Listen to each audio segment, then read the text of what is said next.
Luna Rossa, Prada, Pirelli and Emirates Team New Zealand will once again battle for sailing's holy grail, the 36th America's Cup. Well, the pressure's always on the person behind the wheel when it comes to wins and losses. It's not over. You know, we're not at the trophy presentation here, that's for sure. That Kiwi boat is ripping upwind. It is going really fast. We really needed a mistake from the Luna Rossa guys. Keep it out of the water, boys. This lead could evaporate very quickly. We didn't really think it was going to happen. After being way down, Emirates Team New Zealand lead Luna Rossa, Prada, Pirelli. Well, we never give up. You always just got to play what's in front of you and do the best you can. Emirates Team New Zealand have come from behind and are the first team to win 2 races in a single day. To turn that around like we did was massive for the team. Finally, one team has a clean advantage. No one's going to throw the towel in. They have not shied away from the fight, Luna Rossa, Prada, Pirelli. We know the team can bounce back and respond, and we're going to come out swinging tomorrow. Luna Rossa, Prada, Pirelli have somewhat of a mountain to climb to stay in the match. I'm 100% sure that we are still in the game. If there is one thing I learned from Jimmy Spithill is fight until the end. Emirates Team New Zealand, they lead 5-3. You know, we know we've got to win the last race to win the America's Cup, and that's what we're here to do.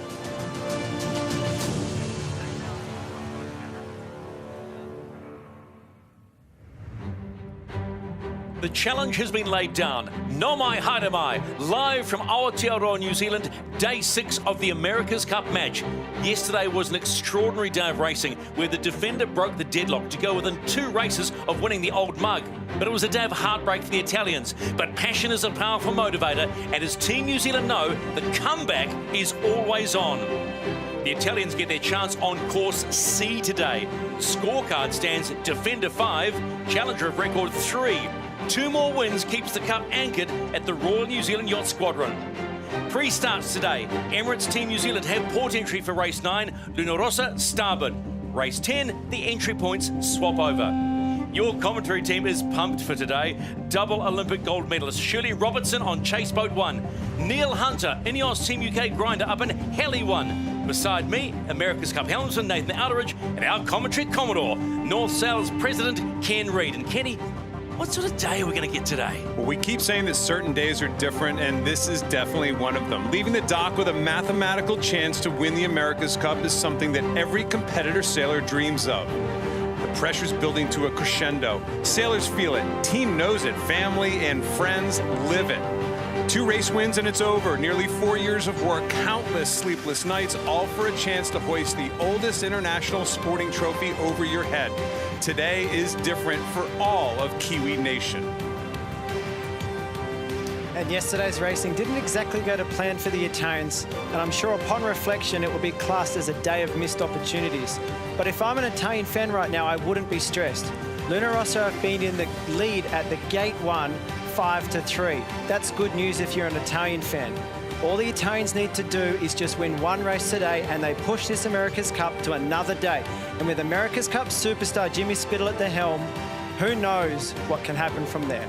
And what happened yesterday was simply wow. Well, Luna Rossa, they came out of the blocks fine. Great starts by Spithill and company. Got themselves some leads, but we saw afterburners in race number 1 from the Kiwis like we've never seen before. Amazing performance. Wow, did that boat look fast. And then we saw this big huddle there by Luna Rossa between races. They had to come out firing, and they came out firing in the second race. They won the start, took the lead, and then this happened. Emirates Team New Zealand falling off the falls. A big mistake, jibing into the gassy other boat, which gave a huge lead to Luna Rossa. But then the mistakes came again. This final tack, you can see the white water coming off that foil, falling off the foils. And it took them a very long time to get up and going. By the time they got going, Emirates Team New Zealand were past them and took the win. It was one of those days where that team there took the advantage. What happens on day 6, you're about to find out.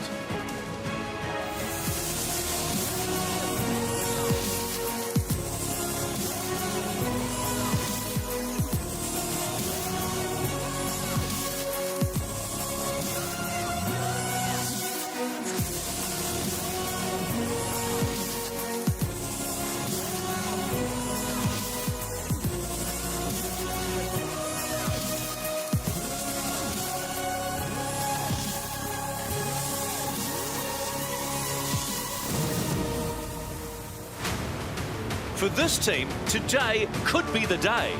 Emirates Team New Zealand deserves kudos for comeback performances yesterday, especially in race 7. Talk about afterburners, but what about the elephant in the room? Race 8. Yesterday, the wind gods were smiling on the Kiwis with a unique turn of events that saw the men in black snatch victory from the jaws of defeat. A surreal moment in sailing history. And as Peter Burling said after the race, he'd rather be lucky than good. I think yesterday really set us up. It was good to have that mental gain and that, I guess the physical gain of getting that point lead as well.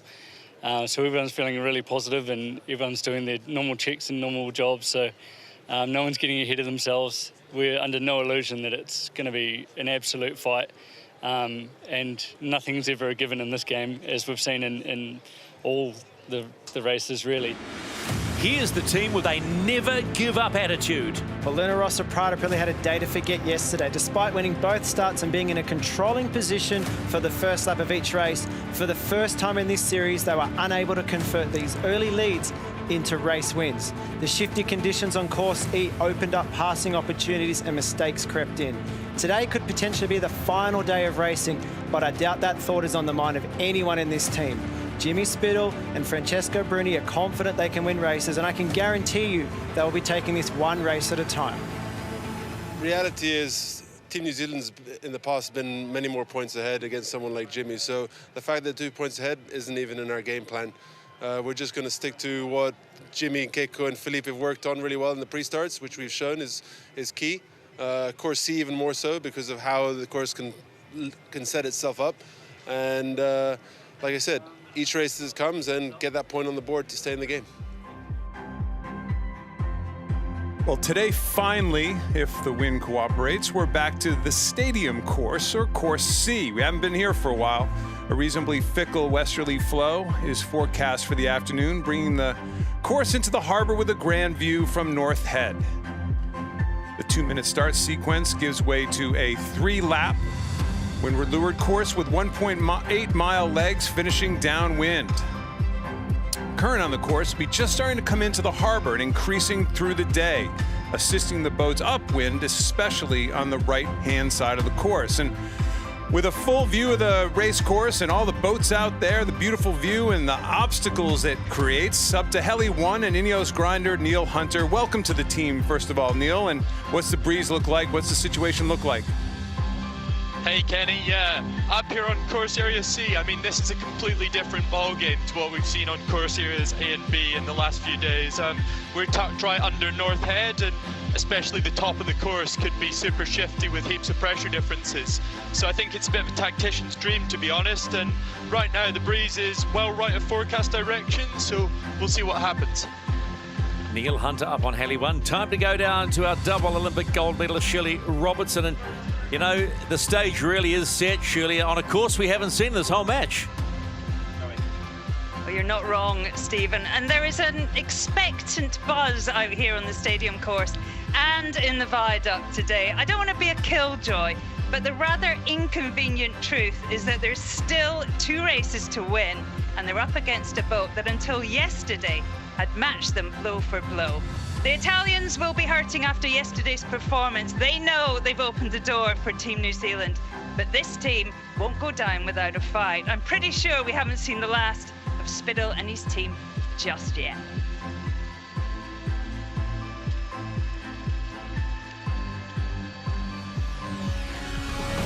Race 9 of the match, coming in on port, Emirates Team New Zealand, Starboard, Rossa, Prada, Pirelli. But there's a catch. And the catch is we have the race postponed till 4:30 local time. Fill us in. Well, the course on course C is set up for the southwest direction, and what we have out there now is a westerly, meaning the wind is too far to the right. We've seen this in some of the round robins before. When the breeze gets round to the right, it comes over North Head, comes over the land, and it doesn't line up with the racecourse area. So Ian Murray out there at the moment is doing his best to slightly adjust the course angle to try and accommodate this wind direction, knowing that at some point this afternoon, the wind's going to come from the southwest. There's a front off the west coast right now. It's roughly anywhere between an hour and 90 minutes away when that's going to hit, and that will then bring the wind to the left. If that comes in faster, we'll get racing underway in this direction. If Ian thinks that's going to take a while, he might rejig this whole course and we'll set up in this sort of west-northwest direction. He's doing the right thing, first of all. I mean, it'd be easy to say, just shift the course. Well, you can't do it right now. You have these crazy marks. You got boats all over the place. You have this narrow, you're trying to include, the big thing here is you're trying to include all the spectators. You're trying to get them in as close as possible, and then to shift a course after the fact because of a wind direction that wasn't exactly anticipated. Well, it's not, you can't just click your fingers. It doesn't happen in a split second. So they're going to be patient. Remember, they have to get the second race started by 6 o'clock, not finished by 6, but started by 6. So we actually have a reasonable length of time here to play with. Looking at the wind indicators, look like we've got plenty of breeze out there. So we talk about who this favours, and we're hearing that maybe Rossa. We're looking forward to heading on to course C today, Nathan. Well, yeah, we're going to find out at this wind strength, 12 knots, a little bit more, and I think both teams are excited to be on course C. It's more of a sailor's race in there. The wind's going to be a little bit shiftier, and both teams have been doing laps around. There's Vasco.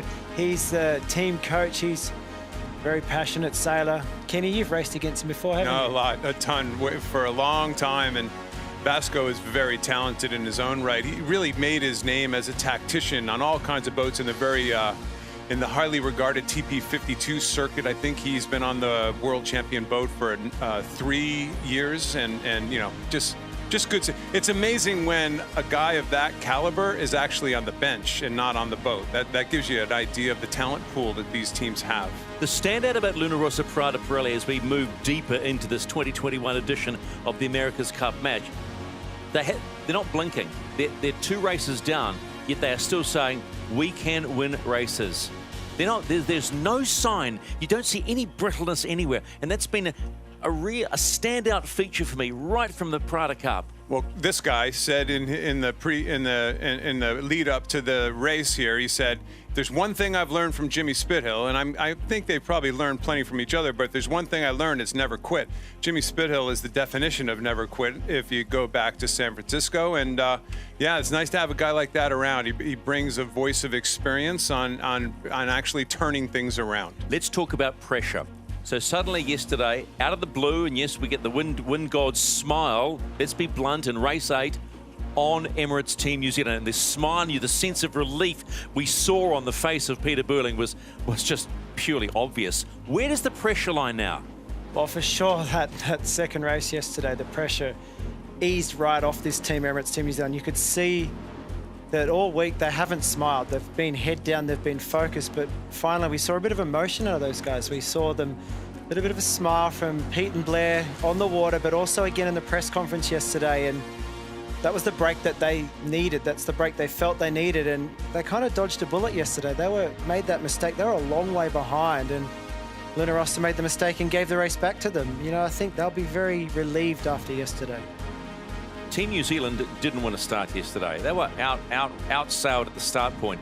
Do you think now that they are 2 races ahead, there's a little bit of less pressure on Burling to get it right, and he will get it right because he's got that buffer? But I think it's a slight tweak of that. I know where you're going, but I think the tweak is they learned yesterday in that first race, or race number 7, that in this wind strength, there's a potential this boat has jets. And mentally, as a driver, when you think you have an advantage off the starting line, you're not in the mentality that you have to win the start. You can get an even start and just let your boat do its thing. So Kenny, if you do think you have a little bit more boat speed, which I think Team New Zealand think now when it gets a bit windier, where are they going to start? Do you want to start to leeward, or do you want to start to windward when it finally happens today? Good question. That's a good question. I can make an argument for either one while Glenn Ashby's having a cup of coffee, just hanging out on the bow. I'd love to know what's going through Glenn Ashby's head, because he is such a critical part of that afterguard. Can we go? Let's go back. Which side would you? I could make an argument for either side. With a faster boat, they like to go low and fast, so get into that buffer zone, that left-hand exclusion zone, as quick as you can, and force the other guy to tack off, or wait for the long port tack. The long port tack is one of the longer legs on the race course, and you'd have a leeward position there and put the hammer down on that one.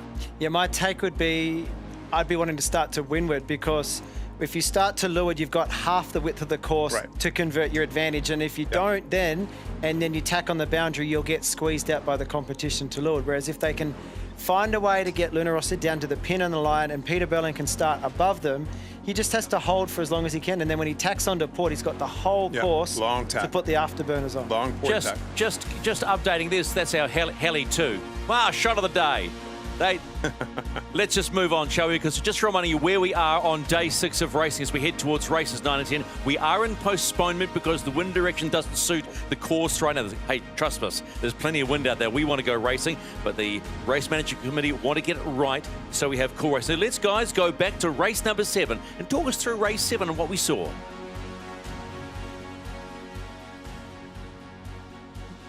Going through highlights is always really fun for us because we always pick things up that maybe we didn't see in real live time. One thing that Jimmy Spithill did very well in this race is, first of all, the slingshot move that Nathan talks about all the time, and also keeping a gap. He's got about a quarter boat length gap, but he's also going, I think we saw at the time, it was 4 or 5 knots faster when he just did the slingshot at the last second. And this is also really interesting. He didn't care about where the line is here. Time to put the hammer down and get some pace. I think combined with the fact that Team New Zealand was a little early for the pin, Nathan, it turned into a really nice start for the Italians. Had many people also ask me, didn't Team New Zealand go over the line there? And it's like, well, they went over the line then, but it's all about being behind the line when the start goes. It doesn't matter if you're over before that, but it's this boat speed difference right now that is huge. And you can see 5 knots extra boat speed. Oh, wouldn't you love that when you cross the start line? And this new feature we have today is kind of the wing wash feature, but made better. This opaque look behind the boats is actually the breeze that's turbulent coming off of the sails. You see it's really not affecting either at that stage. So really the wing wash was irrelevant. So for me, this was the critical moment. This was where Emirates Team New Zealand roll straight into attack out of the bottom arc. They use that boat speed as they come firing around, and they split the course here. And this is where, Kenny, you were saying they put the afterburners on. Luna Rossa there, they had 2 options. Either to tack and go with them and keep it tight, but they were never going to be able to tack and put disturbed air on them. It was this moment here where Emirates Team New Zealand started to go faster and faster, and the whole world was starting to see, man, this boat might actually be quicker. 32 knots versus 30. It was 2 or 3 knots faster this whole time. Peter Burling told us after the race that they also got a bit of a right-hand shift, which was kind of a nice break for them as they went around the race course. I don't know, it didn't look like a big right-hand shift to me. It looked like simply a faster boat in this leg. Also remember that this is the race that the Kiwis had a much smaller jib up. And that smaller jib we thought was far more efficient as the breeze started to build. It was almost 1.5 codes away. This is a code 3, and the Italians had a code 1.5 up.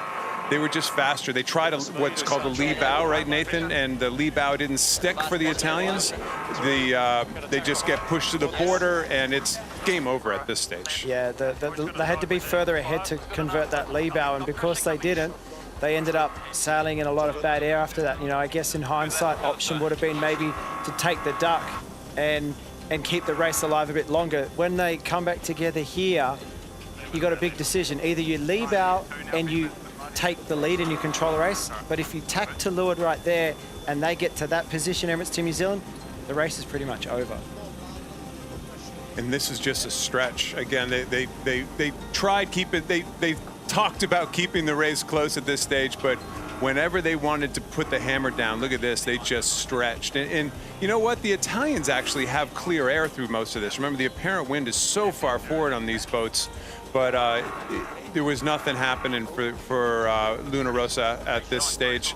It was over, and the stretch to the finish, and hey, the Kiwis had something to be pleased about. That was a race with passes, a really interesting, fascinating race. And the win on that one is around 58 seconds, but the most important thing, it was a win and put them into a 4-3 lead.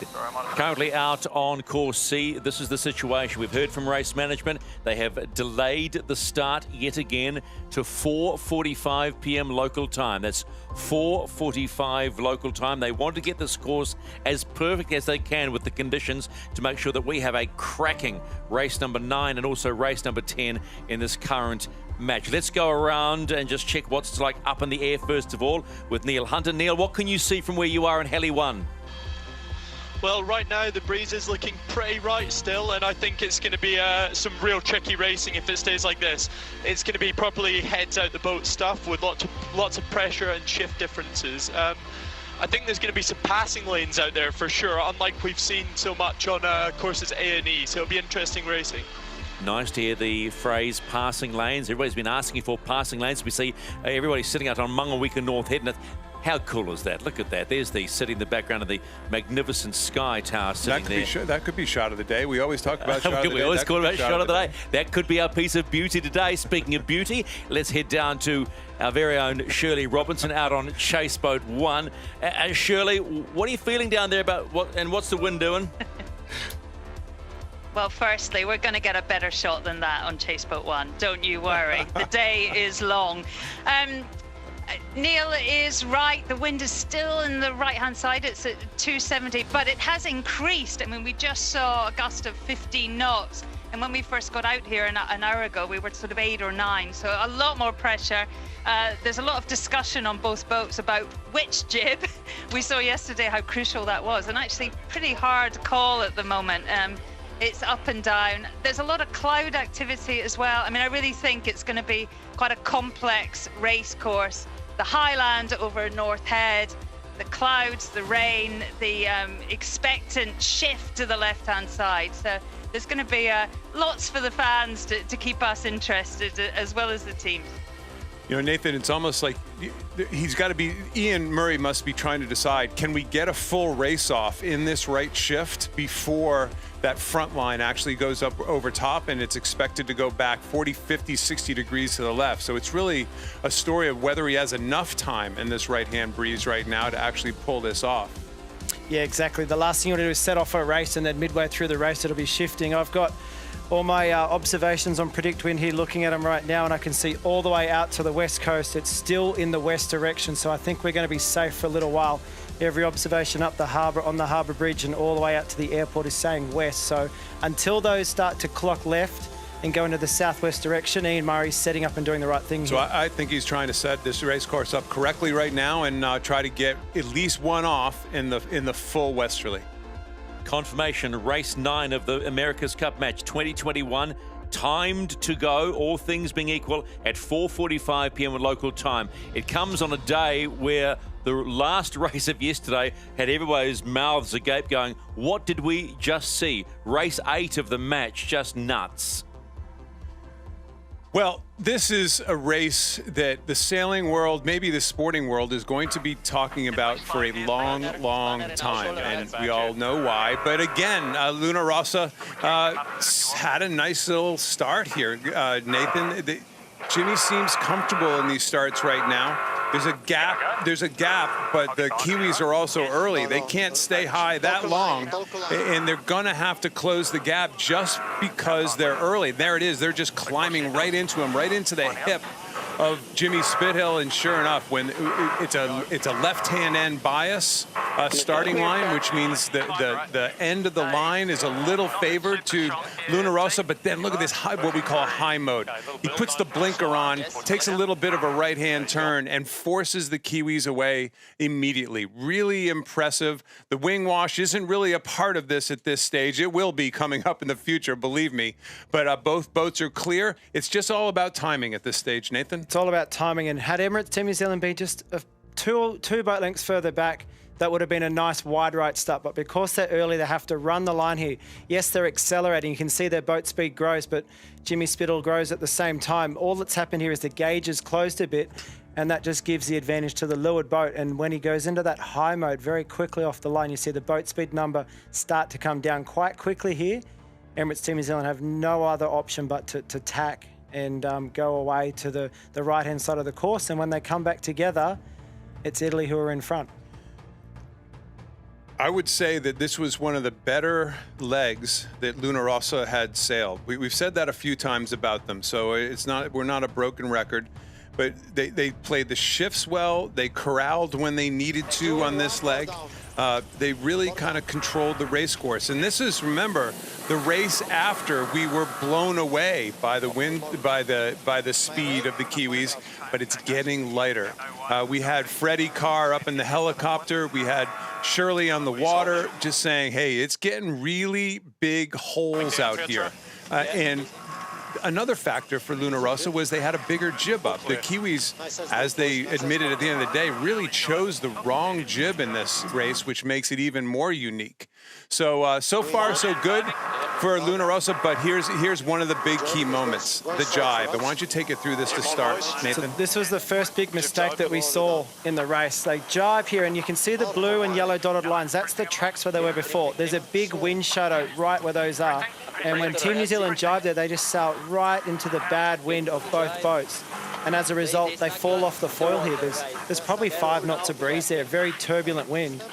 And you can see all the wing wash here. You see the lighter colour here. So Team New Zealand sail through the gas here right now of Luna Rossa. They're going to punch through it. They're going to go straight through it, and they get fresh air again all of a sudden. Look at the speed difference here. They're gaining. They're roaring into them. Right? You have to, if you're the Kiwis now, though, you have to make a decision. Do we roll them or do we jibe? And so they jibe, and they jibe straight into the bad air of Luna Rossa. You can see they punch through it just there briefly, but as they come up, that turbulent air is just drifting down the course. Remember, it's only 8 knots in this race. They're effectively in a vacuum where they are right now. Phenomenal graphics by the virtual eye guys, and it really shows how big the wind, the wind disturbance is from these boats. Incredible on the race course. Now, Nathan and I both looked at each other this morning and we talked about, hey, didn't this happen in San Francisco? Sure enough, same thing. The Kiwis coming into Oracle Team USA. I was there, I was calling it, and it had the same thing. They were coming in so fast, they decided to jibe on this run during race 8. It was race 14. They could have won the America's Cup in this race. Had a jibed right through the bad air. And Glenn Ashby was on that boat, right, Nathan? They jibed through the bad air. They never got back up on the foils, and it was race over. So an amazing coincidence, isn't it? It's an amazing coincidence. I think a coincidence is all you can really lead into that there. So we're thinking this race is over, right? The whole world is thinking this race is over. But let's listen to Jimmy Spithill here. Light out of this, boys. Massive cavitation there, boys, on that one. 17.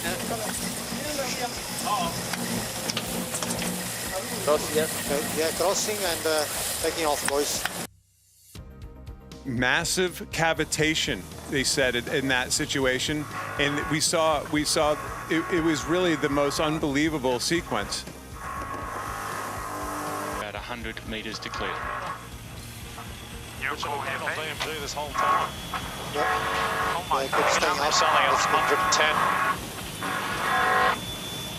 Behind, they have a problem. They can't get the boat up on the foils. They take multiple penalties trying to get back up on the foils by sailing out of bounds. They get 3 penalties at one stage. Sure enough, the Kiwis just sail into the most improbable victory that maybe we've seen. It actually showed a little bit of emotion. Bit of emotion, that's always a good sign. Positive emotion.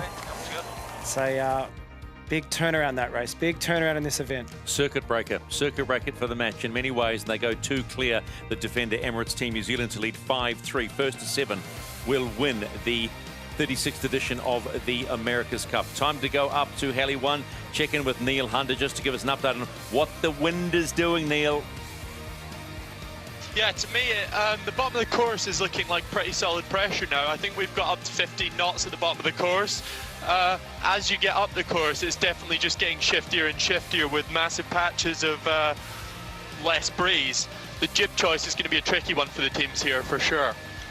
Just a note too that we are aware that race management, the reason for part of this delay, which we're timed to go at 4:45 local, they're actually shifting the course closer to more the course D area, which is a little closer and more in front of Rangitoto. But it's not stopping fans getting out on their boats and just having a good time. Ah, there's a fan. Man's best friend loves it as well. So while we pause to get towards the start of race number 9 of the match. Let us take you back to race 7 yesterday. Looks like quite a bit bigger jib on the Luna Rossa boat, Nathan, than the Kiwi boat right now. Really one of the only real noticeable differences. Yeah, that's a really good pickup. It's an indication on maybe one team thinks the wind's going to build a little bit, but again, I still think, look at this start, you know, Team New Zealand here are really trying to put a bit of pressure on them, trying to block the jibe here, or at least thinking about jibing inside here. Let's follow this, see how they go. There you go, Jumping them and getting back early. Let's listen on board. Forward out on the breeze. 2, 1, speed up, 2 board. He's still boarding, yeah, and he's coming slow. He's pushing. Looking like they're above ley line and looking like they're quite early. 24 on pin. Quite early, and actually being slow there for a second actually was a benefit to the Italians. They got a nice little gap. Burling's going to have to bear away at some stage.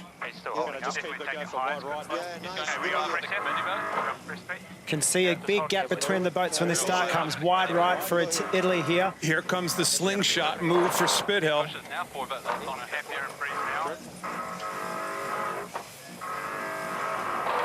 Both boats over the line right now, having to do a big bear away to get going. It's all about the slingshot here.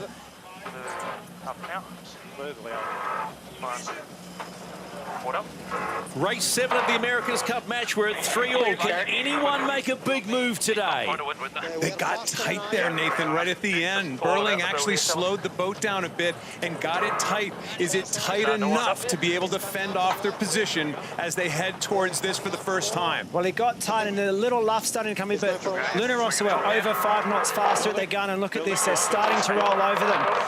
Peter Burling goes for the luff, Jimmy Spithill responds, and now all of a sudden, Jimmy's pressing. You can hear Francesco Bruni saying, press, press, press. Clear win for Luna Rossa in that start.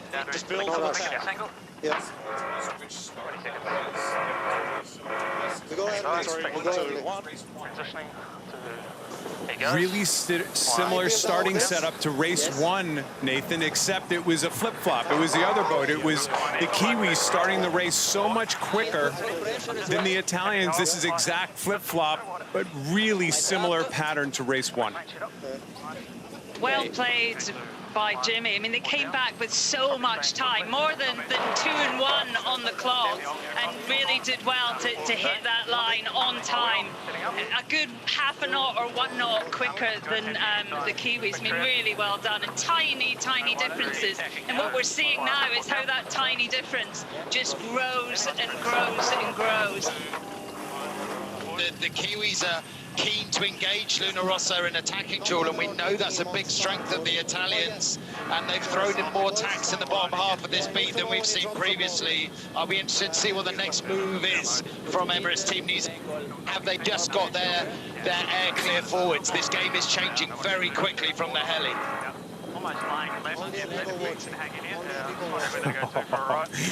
And then a match race broke out, you know, just tight. If you're the Italians right now, at least if I were on the Italian boat, I'm thinking that boat behind me is really fast. I'm just going to sit here and block and block and block, and they're going to have to really work to get through me. I think when we see the meters get inside 50, that's when the danger zone starts to begin for Luna Rossa. Outside of that, they're still comfortable, but at some point up this beat, they've got to tack on their face, and they've got to give them disturbed air. Otherwise, New Zealand are going to keep closing this lead. Luna Rossa are leading the way, but it's not a huge margin. Look who is right on their hammer. That's Emirates Team New Zealand. As Kenny Reid said, this is a match race. 5, 3, 2, 1. We're coming down. Racing's often a bit about your turn, my turn. See if Luna Rossa jibe in front or if they continue on here, but without doubt, Luna Rossa are holding their own on this downwind. They're letting them go, I think, right now, because they'll probably try to work the geometry of the race course and go for 1 and in. They possibly could just do 1 more maneuver and get into that bottom gate. Let's see if that pans out. And it was a good downward leg for the Italian challengers. They hit on the start of leg number 3 of 6. Not too far behind. In come Emirates Team New Zealand. Very controlling, very aggressive move by the Italians right there. I didn't see that coming. forces the Kiwis, even though the Italians lost a little bit of distance there, it forced the Kiwis into a move right away. So they had to get out of the disturbed air of the Italians.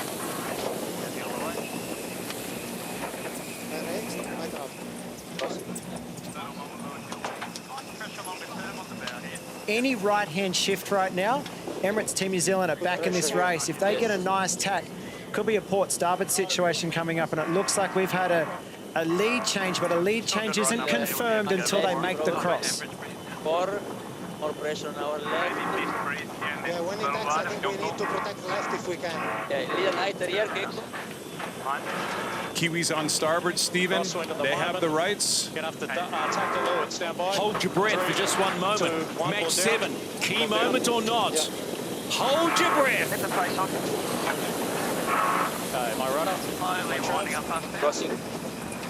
On faster us, please. Happy to gauge up a little. Take some gauge now, just for the safety. Already high. We've got to check out. It's a big moment in this race. If Team New Zealand can hold to the boundary here, they're going to convert this into a pass, and it'll be our first pass of the America's Cup. I think it's an easy pass right now. Get the speed, we start trimming up on high mode here. They're faster, they're faster. 3, got to tack behind, 4 down. Here we go.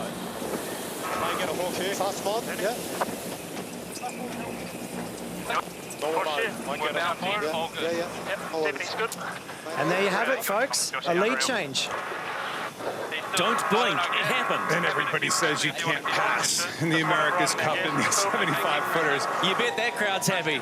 The bottom line, Nathan, is we saw it on the first beat, and we've seen it again. That Kiwi boat is ripping upwind. It is going really fast. We have not seen these speed advantages to either boat yet. This is big.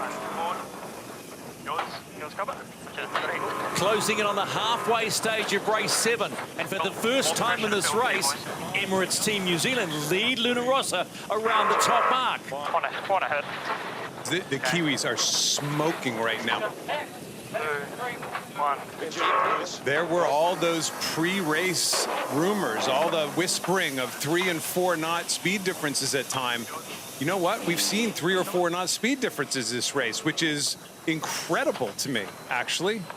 Leg number 4 of this 7th race in the match 2021 out on course E on the Hauraki Gulf. Swinging around like a go-kart, you might say. And they head up on that upwind leg.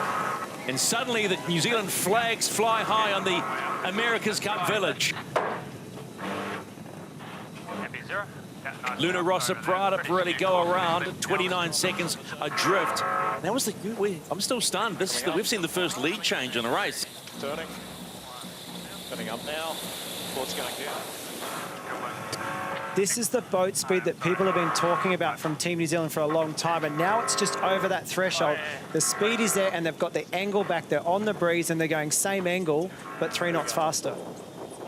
3, 2, 1. Emirates Team New Zealand are rounding the top gate for the last time in this 7th race of the America's Cup with a sizable lead on Luna Rossa, Prada, Pirelli.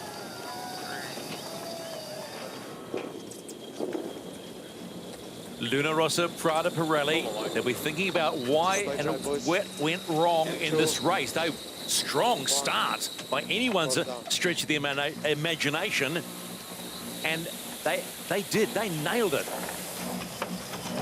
Emirates Team New Zealand in a match that featured the first pass of the match win race number 7, and they take a lead.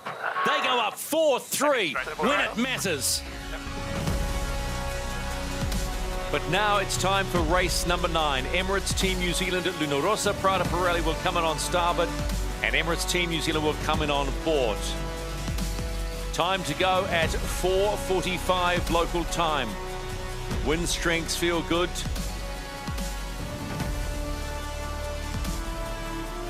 An adjustment to the course, and the teams look like they're getting set for... This is the race committee. The wind sampling is complete, and this race is live. And just like that, yeah, baby, come in and say, yeah, let's do this.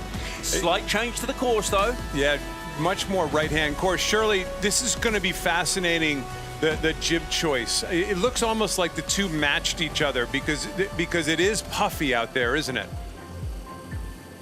I think they're both on the J3, so a smaller sort of mid-range jib. It's really puffy. We're sitting on the bottom right-hand corner, which I think has probably got the maximum breeze. We've seen up to 15.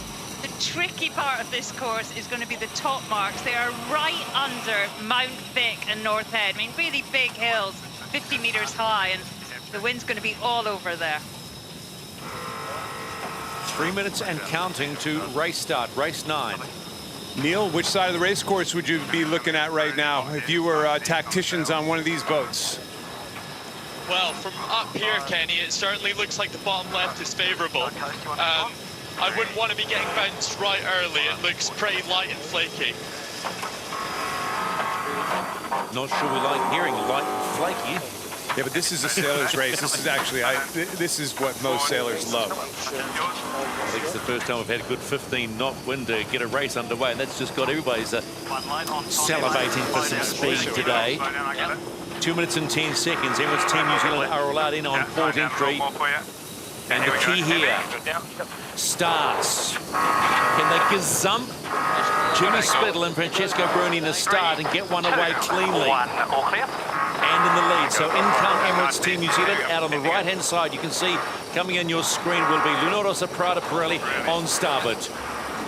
Nathan, I'm fascinated to see with a little bit of pressure if these guys change up this kind of reasonably predictable format that they've been dancing around with in the pre-starts. Yeah, Kenny, with a bit more breeze, this starting box is going to feel a lot smaller, so I expect the boats to go a little bit higher in the box, go up nice and high, and then bear away and approach it, because they're going to go out of bounds otherwise. And there you have it. They're already sailing high and almost at the boundary with 1:30 to go. Probably we'll check around here, boys.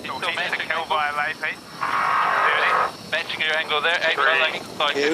He will be handling. We'll be taking around, boys. He's going to go behind it. A little bit. Turning up on the breeze here, boys. Yep. Hard up now, Hard up, yep. Okay, he's tacking.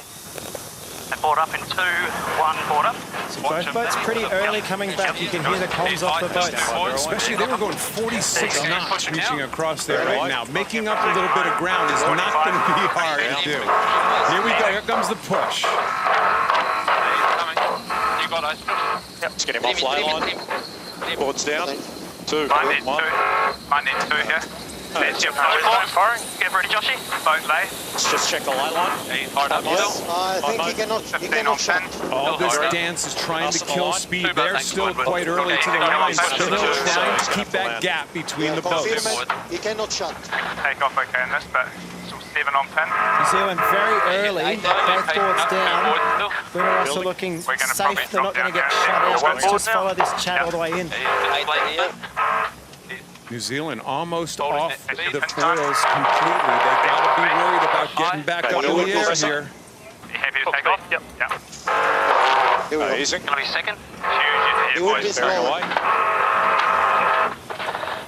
Follow it. Right here.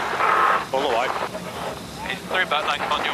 We have a start in race 9 of the America's Cup match. Luna Rossa, Prada, Pirelli, Emirates Team New Zealand, and this is a big race. Nathan, Burling did a little better job of turning the boat up onto the wind. It almost looked like Luna Rossa skidded a little bit going into that, but they do have a nice gap. But can they hold this distance off of the boat to leeward in order to set up, for, like we talked about before, that long port tack coming up? Very even start. As you say, it's all about the exit of this boundary and how the boats shape up. Let's just hear the chat as they approach the boundary. He's working hard. Trimming up a little. Little lefty coming in. 10 probably. Facing up off. Can Luna Rossa make a leap out stick when the 2 boats tack? 2, 1.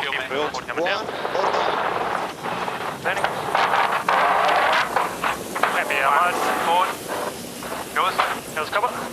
That's your angle. This is going to be touch and go all the way across for both boats. 1 boat length, 1.5 separation. It's all about mode choices between the 2 boats. Who's the faster boat? Is New Zealand being affected right now by the bad air? It doesn't look like it, so it's a full boat speed race still here. There you go, below that obviously. Yep. It's going to be lefty coming in, pushing up a little bit, closing gauge. Okay, coming up, working height a little here, And a small beacon in the middle of the race course that they have to dodge. Goodness. Okay, good angle there. We are both into high modes. He's going forward a pretty big knock on us. Keep working the high mode here. High mode by Prada. We know they love this high mode, Nathan. 30 maybe. Yeah, Coming he's up working. 5. He could luck, yeah. Okay, coming up another 5. Okay, that's magic angle. Okay, another Rossa really wanting to force Team New Zealand to tacky. Team New Zealand want to hang to the boundary and do the same back to them on the next tack. It's the hardest it's been in a long time. Nice breeze, Pressure here. Yeah, at the moment it is working for Any us. meter you lose right now is a massive meter. Okay, good. This is good for us. Lead change. Small one, but it's a lead change on the first leg of race 9. Forcing the highest we can. Yes. There we go. Rossa uses that high mode, Nathan, to get rid of the competitor. Really well done, because that was incredibly touch and go. And you can see Rossa coming to the boundary in this red line here on the bottom of the screen. That's the lay line. If they can make it in 1, they can minimize attack. Could be a big gain for Rossa if they make it in 1. And keep starboard tack advantage. Trav. Yeah, cross it. Good puff coming on. 2, 1. Staying a little high build to get it. Okay, now we go. Yeah, good pressure on our left, on our right. Got to do a little high mode here, boys. Moments. That was literally breathtaking. That long port tack. Rossa in command for the moment, but boy, is this is less than a 1 mistake. Yeah, left marker looks good for between pressure the as two well. boats, amazing. Potential split at the top mark here. I heard Francesco Brini say left mark looks good for breeze. Good chance of a split at the top here with boats approaching in different tacks. You may have a piece on the left mark on us. Now, here comes a situation where the boat coming from the top of the screen, the Kiwis, if they want to take the left-hand mark, they could potentially get into that circle. Doesn't look like they can get there. They'll be dipping. Coming up. Okay, good. Sorry. Pass on the mark. Top mark for the first time. It is all on in race 9. Splitting the marks and away they go. Yeah, you see that we don't There have is pressure for nothing long. in this critical race 9 of the America's Cup. Big left stick. Yeah. Stand by, Joy. 3. Little longer. Little one here, little puff. Yeah. 3, 2, 1. Go down. Maybe even 0 feet real. Maybe to push it a little faster. Shirley, we got 2 even boats out there right now. Which side of the race course would you be on if you had one of the wheels? Really good pressure. So to leeward, not so much. We're right beside the Kiwis, following them down, and I like it here. There's like big puffs of wind coming down through that gap in the high land, and to me it looks good on this side. Gotcha there. Up to Neil. Neil, what are you thinking? Do you agree with Shirley? Do you like the side of the course the Kiwis are on right now? Yeah, absolutely, Kenny. I totally agree with Shirley. They just seemed to get massive guts there around the windward mark and really soaked down in it, which was quite impressive. Starboard tack by the Kiwis. It looks like Rossa is ducking behind. We have another pass. Call it out, boys. Yeah. So if the breeze is stronger on that side of the track, it should be Rossa's turn to benefit from the better breeze. 45 metres in it, you can see the gaining again slowly. It's going to be about jibe execution. If Team New Zealand can make this next cross, then you could say they've converted that lead, and then they're going to benefit again from that side that has more pressure. He won't be on ley line, so... Yeah, this side, probably we have 20 seconds on the other side, and then it gets lighter. A lot more conversation off the boats today, isn't there? No question. Shifty conditions tend to do that. Puffy, shifty conditions kind of forced more communication. Hi, Trav. Hi, rudder, sorry. Yeah. Nice little puff here. Goodness gracious. Left. Literally nothing in it. One little puff away, Shirley. One little puff away.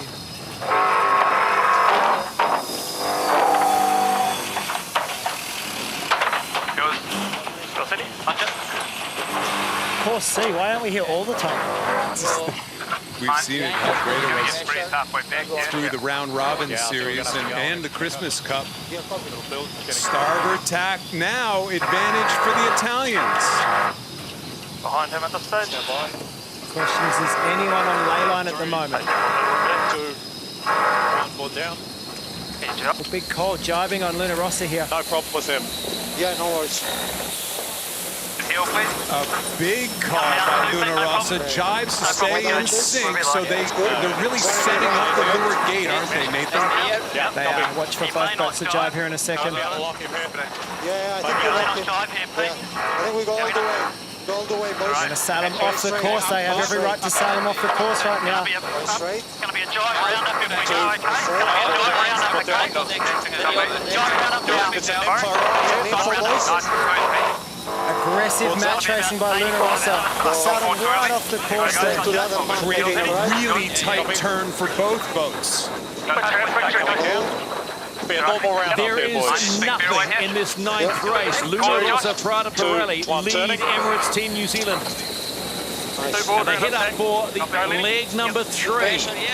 And this is really a battle on the water today. Jimmy Spithill at his best in that really tight match racing situation, coming into that lured gate, forcing a tiny lead into a 100-meter lead with just a really aggressive match racing move.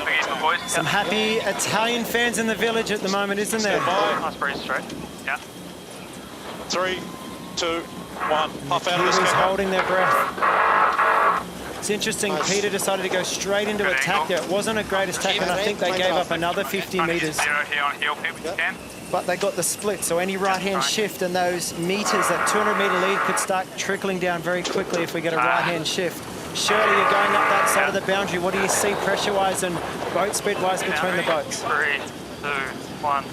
Yeah, Nathan, we're on the right-hand side beside the Kiwis. I mean, I like the breeze on the right-hand side. It's puffing in, but when it puffs, it's stronger. The sky, though, over Auckland's got really dark. So remember, we are expecting a big shift to the left-hand side. And goodness knows when that's going to happen, but it's not far away. Neil, can you see anything that shows a sign of that big left-hand shift that's anticipated later on in the day? 2, 1. Board down. Not yet, Kenny. It just looks quite patchy and shifty still, but it was quite impressive sailing from Luna Rossa downwind there, just to force Team New Zealand into a tricky leeward mark move. Let's do one, boys. Big it on jump. Still got 20 to come down. Fine. Hey, boys, trying to get it on that pressure. Trimming up, yep. Stand by.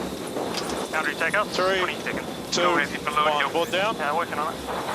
Good puff out of this. A little earlier on the cut. Heading towards the halfway point in this ninth race, but at the completion of leg number 2, it was all go down the bottom mark. So this was the moment Jimmy Spittle and Francesco Bruni got aggressive and sailed him off the course. You can sail them as far as you want to the boundary. They jibed at the perfect time for their angle to go back to the finishing line. New Zealand had to go further, and what was a very small margin, as you said, Kenny, gapped out to well over 100 metres. You can see here the boat speed differences are quite big. Really nice smooth rounding there by Luna Rossa. Aggressive sailing.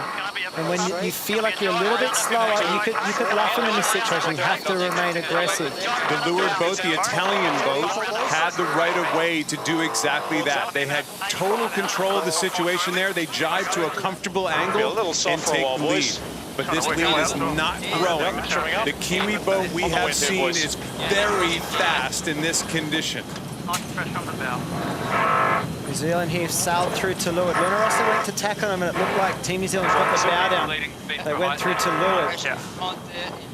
They might be gaining on that side, but it's going to be hard to sail around them and get the cross. Remember, when they tack, they're going to be on port tack, so the controlling position here is Luna Rossa, but there's a long way to go to this ley line still, another 30 seconds to a minute.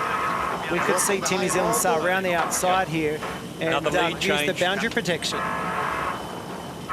It's not a lead change until they make the cross. On paper, yes, technically, they've got a meter's advantage, but until they actually cross and convert that into a real lead change, we'll just say it's a mathematical lead change. We are gaining. In good pressure on the right, or after the tech. He's coming up a bit. He's building a bit. Yes. Build here. Good there. Shots for tech. Obviously, he's going to be all the way across the track, but again, they've done a masterful job of keeping themselves in a good position, really with nothing to spare. Hold down. And then Simon Taki on the port lane into the top half. New Zealand's chance here is to accelerate and get a hooky, but right now they are sailing in the bad wind of the other boat. Have to go below that channel marker. It doesn't even look like both boats are laying. It still could be one more tack and left turn for both boats up here. Yes, copy. There's the wing wash behind the two boats. You see the New Zealand boat went from dead behind the Italian boat down to the left to try to stay out of their bad air. You see the bad air, the disturbed air coming off the sail plan of the Italian boat. You've got to position yourself to stay away from that. Yeah, going 5, Pietro. 3, 2, 1, more down. Turning. We are at the halfway mark in the 9th race of this America's Cup match. Out on the Waitemata Harbour, and it is a battle royale. Luna Rossa Prada Cup will lead Emirates Team New Zealand around the top. He's going to be a little soft here. Downwind on leg number 4.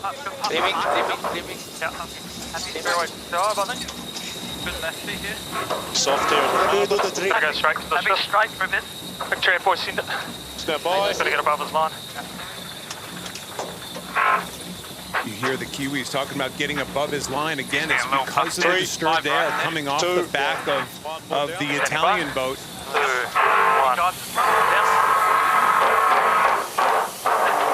Neil in the helicopter, this is a perfect moment to go to you. What do you see for pressure down wind here? Both boats are saying it's soft at the moment.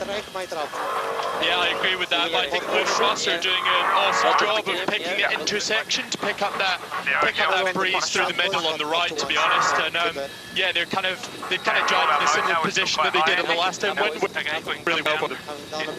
That's good there. Need another 5 lower. We're in the pressure. 3 boat lengths downwind of her. Making small gains here.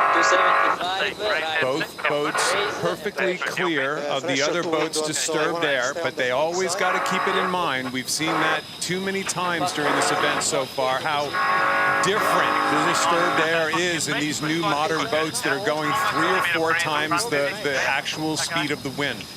We're going to go, you go. Maybe have a look, Stephen, a little more breeze, a little shiftier conditions. Frankly, this is what the America's Cup is about. This is an America's Cup race right now. I know I'm sitting on the edge of my seat because this is anyone's race. Everybody else watching us around the world will be in the same mode. More down, I think. What? They will be in the dirt. They should be in the dirt now. Pressure is coming. You hear Francesco Bruni saying they should be in the dirt. See how Team New Zealand have jibed into the bad air of Luna Rossa. The only way they can actually gain here is to sail a high mode. The gas is actually coming out behind. In a typical boat, it would be out the front of the boat, but because these boats are doing, what, 39 knots downwind and 12, 14 knots of breeze, the gas almost comes straight off the back, and you can see Team New Zealand having to set extra distance because they can't catch them. This is all about bottom mark approach, and the conversation on board now is going to be critical to see if Team New Zealand can get a split. Copy. Okay, easy. 2, 1, 4 down. Get this pressure. It's coming. That's finished. Yep. Good. Team New Zealand make a move and take a split. One in left. One in left. One in left because we're getting a big punt there. Yeah, I agree. Okay. Also, we are on the left here. So we have lefty then after the round. Good. Still long way to go to the bottom, eh? 258, 250 is the first lefty, big lefty will win. Yeah. Pietro Sabello, Just- really the just voice saying of this. reason there. 10 seconds. Keeping his eye on the wind and on the probably on all the instruments that are displaying the wind direction, wind speed, and he really kind of talked them out of jiving there, didn't he? He did, and you can see the lead has grown massively, but we've still got one more jibe to go, and New Zealand have set themselves up for a split here. Good. Nice, Phyllis. Good. Yeah. No slower pace. We'll gain to him. May have a piece of us for the left. Speed drives inside us. Yeah, I think We'll we have to drive go around right, up speed drives. Ooh, big gains here for Team New Zealand, a bit of action at the bottom mark. Easy, fast mode. More action at the bottom mark, but it will be Luna Rossa, Prada Pirelli that rounds gate 4 first. Emirates Team New Zealand, both of them steaming in at plus 40 knots.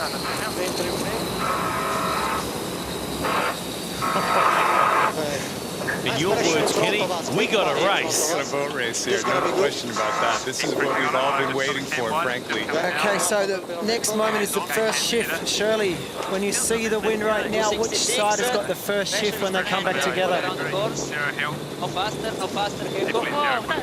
that's a big question. We're on the right-hand side, and there's good pressure, but generally it has dropped. You know, Nathan, I spoke to Vasco Viscotti this morning, and he said we just have to nail Team New Zealand. We know they're lower and faster, and I'm worried now that perhaps that was a bit of a mistake. They've given them an open road to just use that pace. They're coming back together now. Let's see what happens. Trimming up. It is going to be close. Keep in mind the Italians are on starboard tack. They're a right-away boat, but that is a lot of distance to give to that Kiwi boat. I think it's just the cross. We're not crossing poorly bound, either one. Yeah, we're behind. I don't think so at the moment. Are we? No more breeze. If we do, we protect the right. All good, we're. I don't think we have it. Bit of breeze out here, I think, Pete. No, yeah, no, like no, good angle there. Cross, boys. Lighter on that Performance. part of it. Okay, so came out the front in 2, 1, now. Got him. Find a good spot to come back up here, Killer. Yeah. Coming here in 3. Nathan, they didn't tack on the Italian boat, even though in match racing you would think that would have been a place because they were afraid they'd get rolled. During the tack, the other boats going so fast, they were afraid they couldn't make that tack stick. And that was a good discussion there between Jimmy Spittle and Francesco Bruni, and ultimately Francesco Bruni said we don't have enough of a lead to make this stick. If they tack there, they're very vulnerable to New Zealand either going above or below them.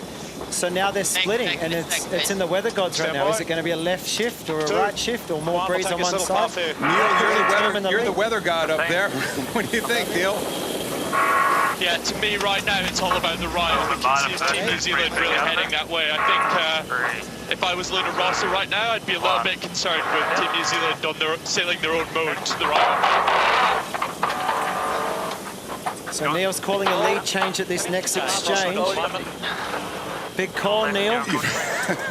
The new guy called the lead change. Got a just ahead of crosswind. Got you just crossing right now. Check the pressure So here in front. big With Jimmy focus on the Spittle being to performance Lord here. flying the boat, he's going to make the decision this time as to what they're going to do. They've done a nice job of transferring that decision-making back and forth. Man, is this a close race. Do one, more down, turning. 2, 1, 4 coming down. Turning. So that team, they were far enough ahead to make the attack, and they pushed him back to the right. Trimming up. Trimming up, boys. Gained on the Trimming up. left despite Neil thinking the breeze is better on the right. Neil, now what do you see? I'm still seeing all pressures on the right to me up here, Nathan. It'll be interesting to see how they go when they come back together. You think so? Let's listen to the chat on board as they progress to the final top. It is interesting they're protecting the left side of the course, though. This is their choice on the Italian boat. And it's a port tack when they come back together. Yep. They lose right Go a away. little further here. Surprising. Mate's going to have to take this, Killer, I think. Yeah, I agree. Let's go all the way just in case we lay a little build. Stand by. 3, 2, 1. Pull down.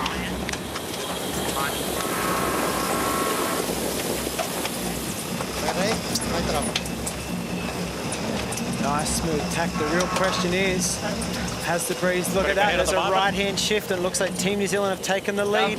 They made the choice. The Italians made the choice to go back to the left side. They had the right side if they wanted it. They made the choice to go back left. It doesn't look like that worked.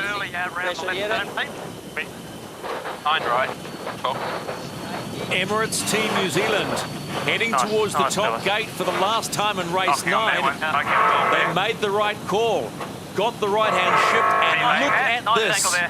They will lead Luna Rossa Prada Pirelli around the top gate and head home in front, but there's still a long way to go. 3, 2, 1, Devastating for the Italians. A devastating call. They sailed such a beautiful race up until that moment. Just that choice in the shifty conditions of course seed. Just fantastic. And Luna Rossa now are the chaser, and they're 18 seconds in the deficit. Can you believe what we've just seen? Just a great race, first of all. A great thing for the sport of sailing. Surely this is exactly what the America's Cup is supposed to be all about. Pressure, hard sailing in tough conditions. It's pretty exciting, isn't it? I mean, it's great. What a great racetrack this is. This was Grant Dalton's vision when they won the Cup in Bermuda, that it would be here on this racetrack, surrounded by fans. And boy, it's certainly delivering. A tough race course for the sailors.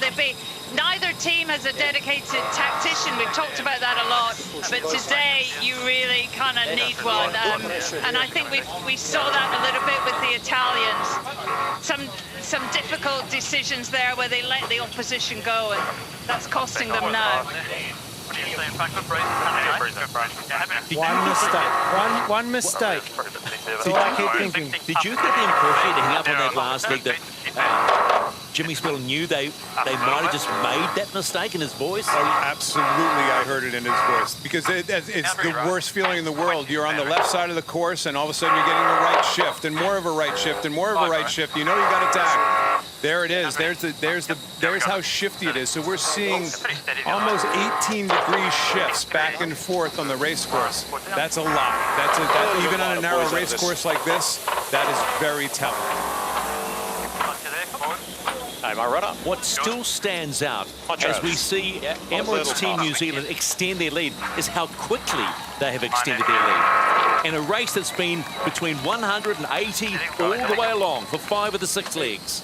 Well, Steve and Luna Rossa were sailing with their elbows out. I asked Francesco Bruni in the press conference yesterday, how much wider do your elbows need to be to keep this boat behind you? And he said, as wide as physically possible, and they did a great job in the first 2 laps of really keeping the Team New Zealand boat behind them, and I think they felt that they needed to go on the attack even though they're in front on that final upwind to maintain the lead. Quick question for you. Do you feel that Emirates Team New Zealand, in coming into that 5th leg, they were just being patient?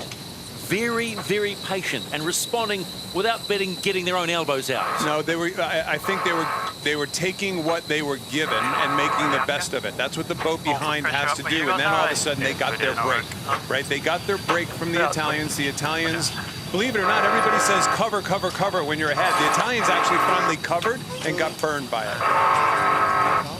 Tierrehotai, the boat that they are sailing, Emirates Team New Zealand have a 465-metre plus lead in this 9th race. And as they head towards the finish in the 9th race, you know what that means. Emirates Team New Zealand are 1 step closer to winning the America's Cup, the 36th edition. They have done it quite simply on the last leg. Emirates Team New Zealand crossed the line. It's 6-3.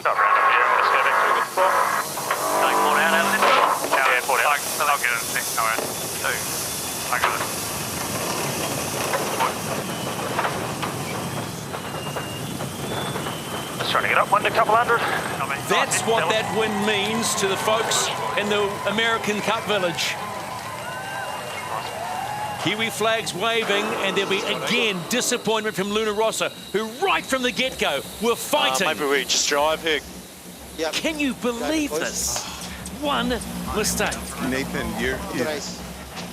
That's a tough one to come back from if you're the Italians. We're going to really see what the Italians are made out of now. That is a tough one. So close, so perfect until one tiny little mistake. Oh my goodness gracious. Confirmation of the 9th race in the America's Cup match 2021. Emirates Team New Zealand win on the last leg by 30 seconds.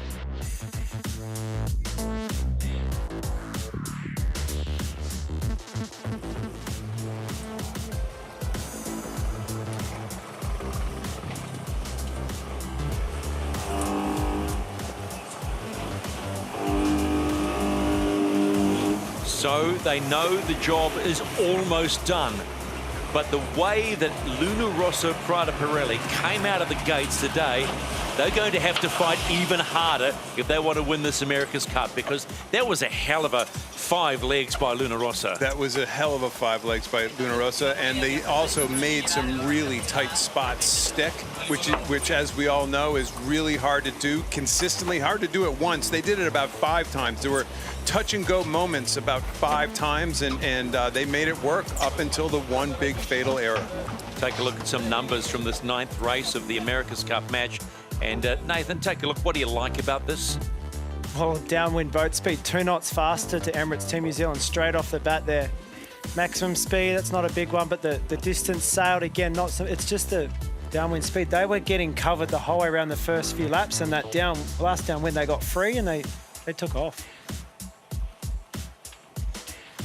Key moment has to be the 5th leg. Here we go. This is all of a sudden the Italians actually tack on top of the Kiwis. They try to give them dirty air. The Kiwis do what you got to do in that position.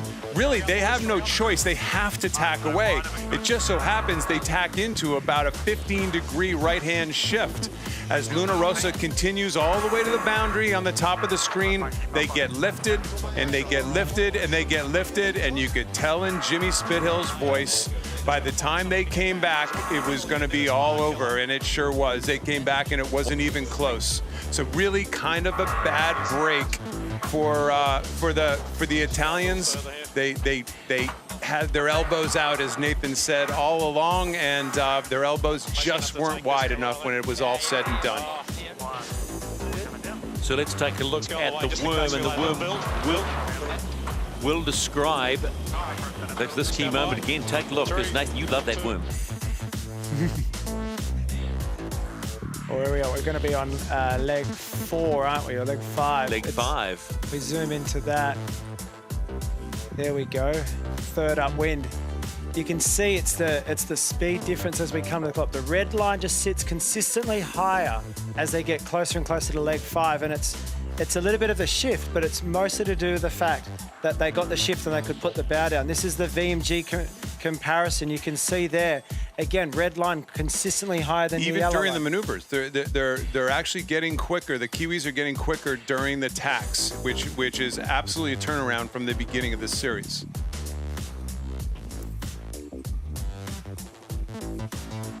So there'll be just a few more butterflies in the stomachs of this team right now.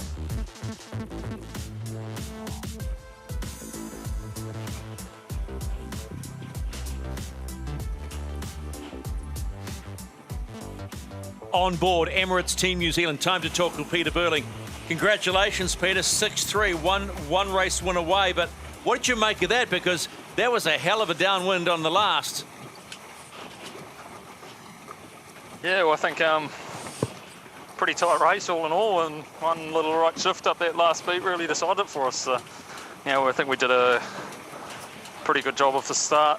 Obviously couldn't quite get rid of him before the boundary, and then it knocked pretty hard on the way back, so we kind of ended up getting bounced back left. But yeah, just good fun racing. It's great to be back in here on course C and having a good battle with a really good team, but it's great to walk away with another win as well. Great racing to watch. Congratulations, Pete. Exceptional for the sailing world to see. Could you just explain real quick the difference in roles between Glenn, yourself, and Blair? It seems like there's a lot of tactical input. Can you just really quickly explain how you guys sort that out amongst each other? Yeah, well, we've got about 5 people in our comms loop. Not sure how many of them you can hear, to be honest. Kind of like when we're watching Luna Rossa, we don't quite know how many of them are actually talking, but you know, it's great to really divvy up the roles, and when people are concentrating on certain areas, to be able to have eyes out the back of your head. Hey Pete, it's Nathan here. Nice job in that race. Match point now. How much do you want to win it today? Oh, mate, we're just going out and trying to keep learning and improving and doing the best we can. Obviously, we're here to try and win yacht races, but we'll keep fighting for as long as it takes. And this team's been in this position before, so we're just trying to keep improving, keep moving forward, and really excited about another race. But you obviously know that one was a pretty close one, so we know we're going to have to sail just as well in the next one. So Pete, you're happy to come back tomorrow if you don't win this one, do it all again? Well, I mean, it is pretty epic out here. You just look around and thousands of boats. It's great to actually finally get racing in on Course C. But we're just trying to put our best foot forward and do everything we can to keep winning races. All right, mate, we tried hard, but thanks. Look forward to seeing you in race 10. Hey, cheers, guys. Talk soon. So let's take a look at these standings, first of all, in this America's Cup match, the 36th edition. And there you have it. 6-3, the defender, 1 race win away from winning the America's Cup.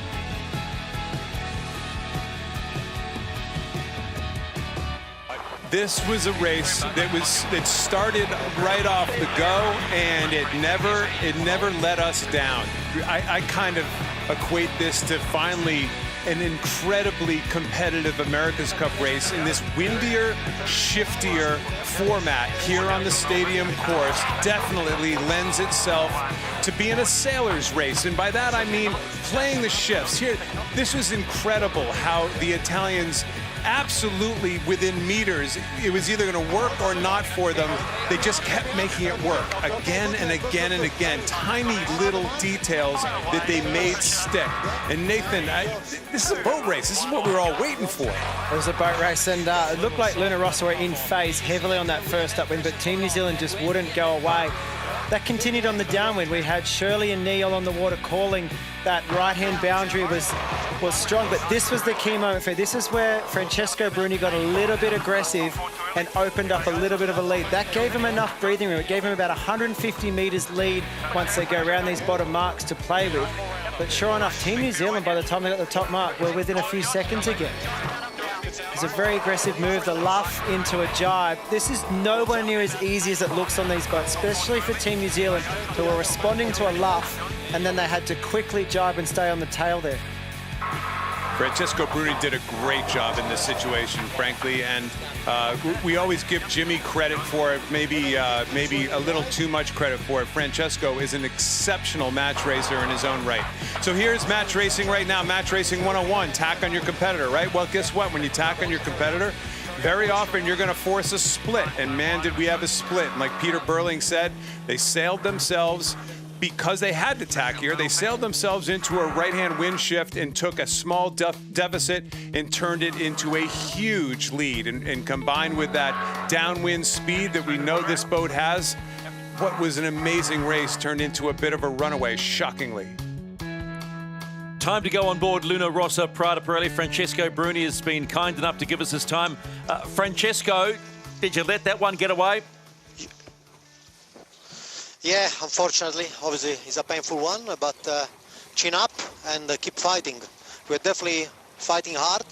I'm very proud with the full team, with the boys. We couldn't get every shift right, and we missed this opportunity, but we need to think about the next race.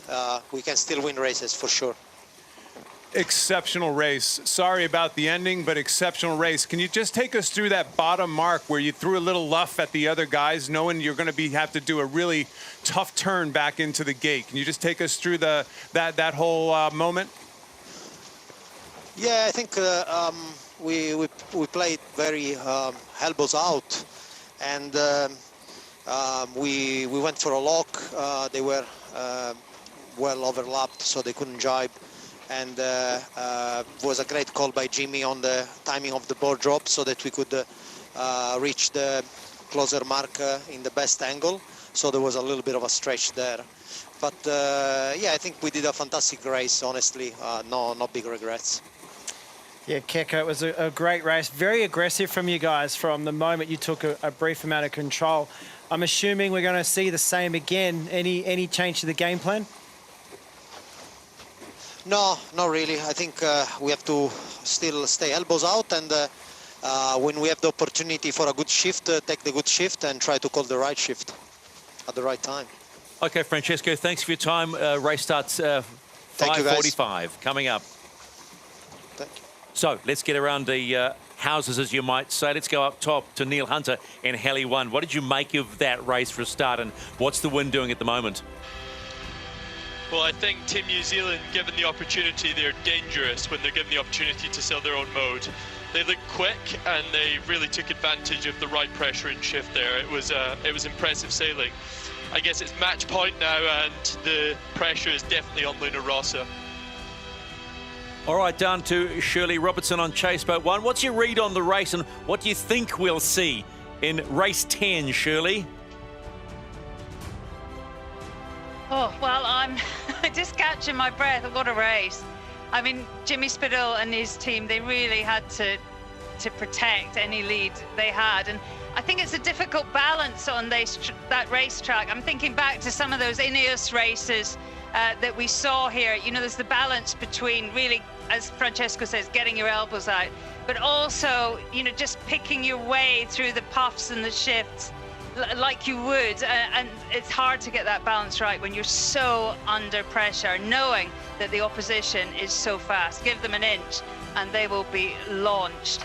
I think this race could be a little bit different, Stephen. The wind has dropped. We've seen them all get bigger jibs up on the foredeck. We're down to 9 knots, sometimes 8.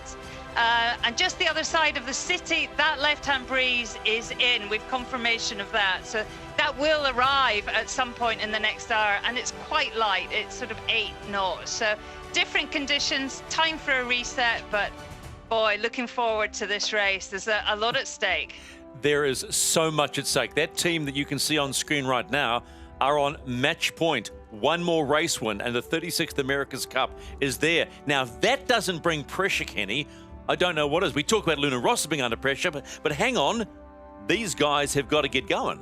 Well, I think there's pressure on Ian Murray right now. And the reason I say that is because we know there's a big change in weather coming. Can he get this next race in before 6 o'clock? He doesn't want the final race of the America's Cup to be a fluke show. He wants it to be a good, solid race, just like the one we had. So it'd be really interesting to see how he sets up this race course.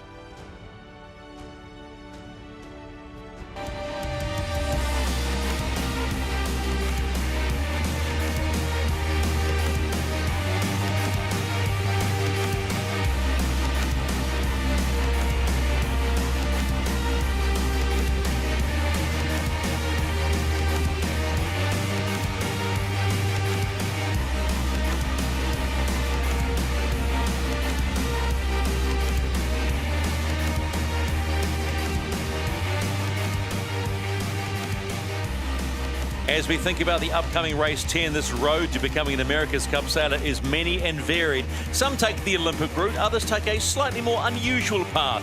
Guys like Emirates Team New Zealand's Mike Lee are in a league of their own. He's not a sailor. He's a self-confessed super fan and still struggles to believe he's part of the team. I've always just been a mad supporter of Team New Zealand in particular, and yeah, I guess I'm a bit of a fan. Tragic, I suppose. never really thought I'd be racing in it one day. Okay, happy when you are. Time to turn. Yeah, bombs in. Probably came from my dad. I remember missing school when I was, 10 years old in 2000, going out on Dad's little 5.5 metre tinny, and we're out there amongst all the launches and super yachts and just getting right amongst it. So it felt like thousands and thousands of boats charging all over the show, and we're sort of bouncing all over the ocean like a tin can. So, but yeah, it was awesome. The America's Cup is still New Zealand's Cup. I've sort of gone through and watched every race probably since then on YouTube several times, and I loved every bit of it. The New Zealanders paddling into the history books. So how's a superfan end up in the team? It was actually my celebrant from my wedding. He'd heard a rumour from inside the team that they were looking for some more grinders. He said, mate, and you'd be perfect for it. And being 30, I thought the professional sports stream had possibly sailed. But yeah, I wasn't going to give up on an opportunity to have a crack. We trialled on the Saturday and we were told that we'd find out Sunday morning whether we'd made the spot or not. And the next minute, Blair's texted me saying, hey mate, can you get to Ponsonby? And I think I had a tractor on a trailer that I was towing. So I jumped in the car and I towed the trailer down with the tractor on the back to Ponsonby Road. Ran across the road and I said, this can't be real. And Blair told me it was real, and we celebrated pretty hard that night. I'm pushing myself to be the best person in that room, but realistically I'm dealing with some of the best athletes in the world. You're grinding away in the gym and you got the likes of Joe Sullivan, who's an Olympic gold medalist, Rossa, and Simon, Olympic bronze medalist cyclist, Steve Ferg, dual Olympian, Andy and JJ, Olympic sailors, Blair and Pete, Olympic gold medalists. It's pretty incredible to be in there rubbing shoulders with those sorts of guys. To be pushing yourself against them day in and day out, it's pretty intense, it's pretty hard, but yeah, I mean, it's probably getting the best out of myself as well. People sort of take the piss out of me for, implying I'm just a fanboy that's doing something he never thought they'd do, but there's no other way of putting it really. That's what I was, and and here I am, so I'm not going to try to play it off and try to be all cool about it, because I'm honestly just super stoked to be here.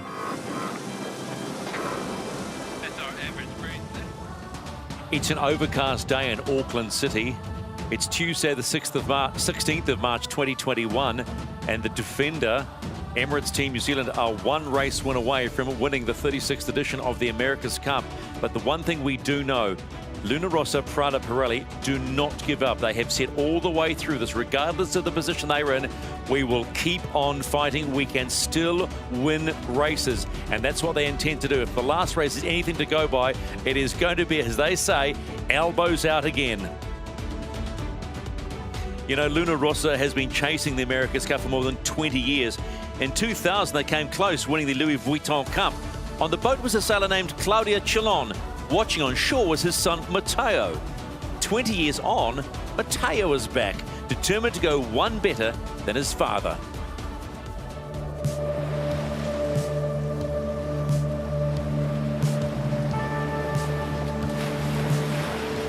There is sailing in the family blood. I saw the America's Cup here in 2000. My father sailed as a sail trimmer in Luna Rossa, and he just carried me here, and I spent almost a year here. I was 3 years old. I was here with my brother that were 1 year old, so I don't remember very well. I was never pushed to go sailing. I started when I was young. I was trying only because your father is a sailor. He never pushed me to sailing. He was sailing 360 days in a year. So the 5 days that were with me, he didn't like go sailing. I started when I was young. After I left it because I didn't like it. In sailing there is one day a lot of wind, one day is very cold. When I was very, very young, I didn't feel good, so I left.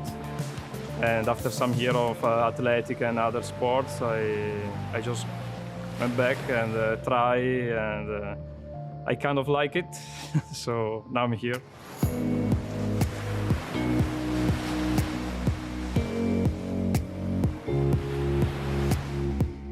Some America's Cup, I never did one, so I want to try. It was completely different from what I was expecting. And everybody very big, tall, super, and I say, oh, these guys are stronger than me. But it is a strange movement. The bigger guys are not the stronger, always. And here we are flying, it's unbelievable. I don't think those are boats, are more like, if you say a Fiat Punto is like a Ferrari of Formula One, is the same comparison.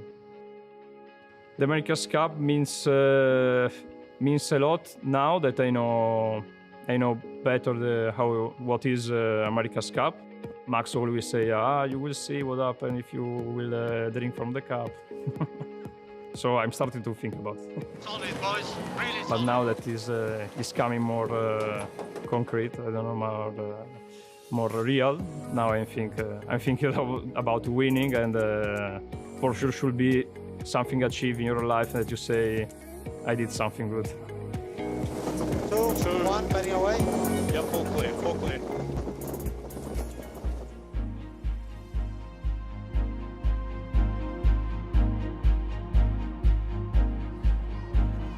Inside the America's Cup Village, Tuesday, March 16, 2021. The Italians fans have believed that Luna Rossa Prada Pirelli can stay in the fight. Boy, that last match was a fight.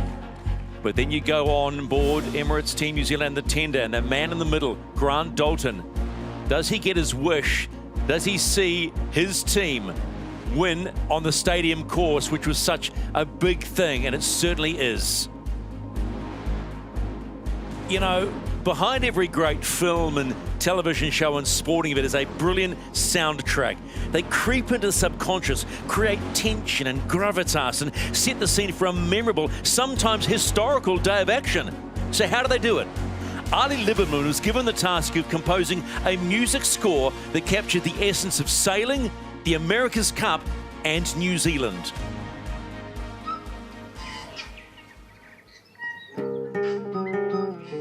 No matter what I'm gonna do, if any job that I do that will ask to have any New Zealand flavor in it, I just need to look around and it's pouring on me instantly.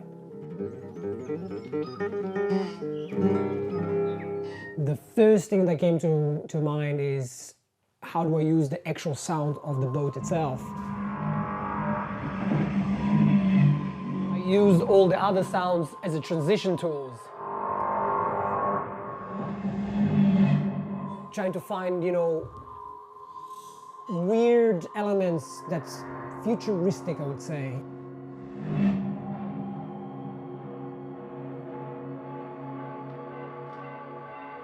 And then for me, you know, you're bringing the actual Kiwi flavor. For me, as somebody that comes outside of New Zealand, is one of the most enchanting and beautiful and important part of New Zealand. So you get a tiny bit of conch to see what happened?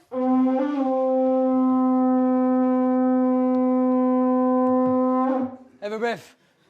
Sounds amazing. You know, people all around the world know what a haka feels like. It's a very distinctive part of our identity.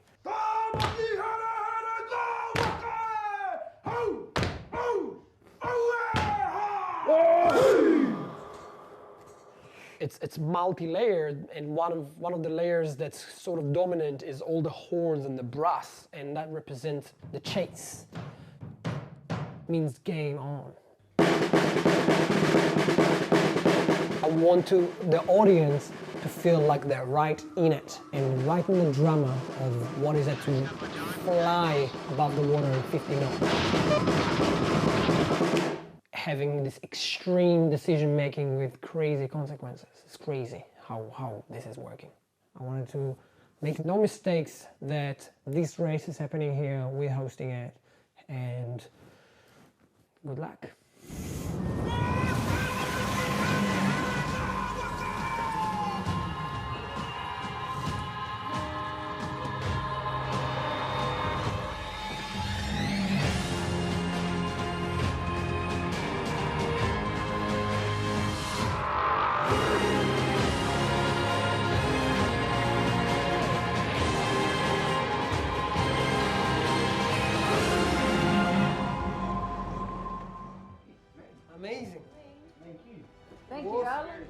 course. Thank you so much.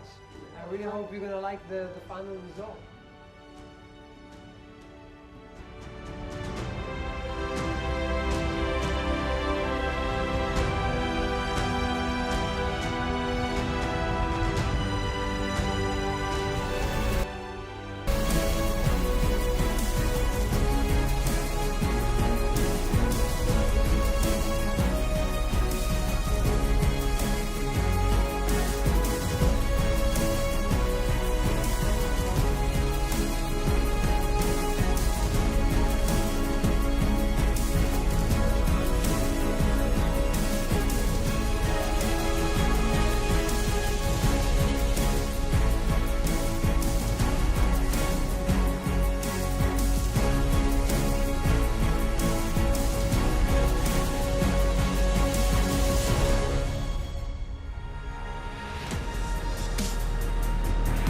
For this team, it could be last chance saloon. Luna Rossa Prada Pirelli has to sail perfect. It's that simple. We still see a boat that is consistently being put into positions that are so difficult to hold, but necessary to win, and that's their only choice. Everyone keeps calling it elbows out. Man, are there elbows out. The shifty race course didn't help them at the end of that last race, as one simple shift created heartbreak for all of Italy. But don't you worry. This team is obviously tough and ready to get into a rumble if that's what it takes to get a win. These guys need one race win. Emirates Team New Zealand are quick. There is no question about that. To keep the racing as close as they did in that last race while being pushed around the course was impressive. But as Peter Burling said, there are 5 key sailors in this comms group. Josh Jr. and Andrew Maloney. They're the aft grinders. They're feeding information to the big picture with the weather. Glenn Ashby is hanging out to leeward, constantly feeding information to Pete.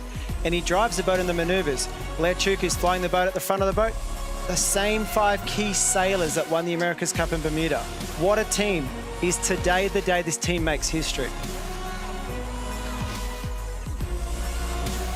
It's race 10. Monster race. Port entry, Luna Rossa Prada Pirelli. Starboard entry, Emirates Team New Zealand. To keep you up to date as to where we stand in the match, the scorecard reads this. It's quite simple. Take a look. Defender, Emirates Team New Zealand, 6 wins. Luna Rossa Prada Pirelli, 3. All Emirates Team New Zealand need is one more race win, and they win the 36th edition of the America's Cup. So the clock is ticking towards race start. A little under 6 minutes. Let's go out to Shirley. Shirley, it looks lighter to us right now. Have the conditions changed dramatically, and have we seen that shift, that big left-hand shift yet? It's for sure, this is going to be a different game. We've got sort of 7, 8, occasionally 9 knots, but definitely a downward trend. I think if we asked Jimmy Spittle now, he'd give us that quote, wouldn't he? Imagine if they lost from here. And this changing conditions might well play into their, into their hands. It's much more, in their conditions. They've put up a slightly bigger jib. The Kiwis have gone for a J2, and the Italians look to have something a little bit bigger. And definitely, changing conditions means, a reset. And yeah, it's going to be good. Certainly is. Let's go up to Heli 1 with Neil Hunter. Call the course. Which side's going to be better? Well, as Shirley said, the wind's now down at 9, 10 knots, and it's looking a little left of where it was in the last race. This is going to be a completely different race, there's no doubt about it. But for me, the top right's still looking pretty good. It's eyes out the boat racing for sure, and there's going to be plenty of gains and losses.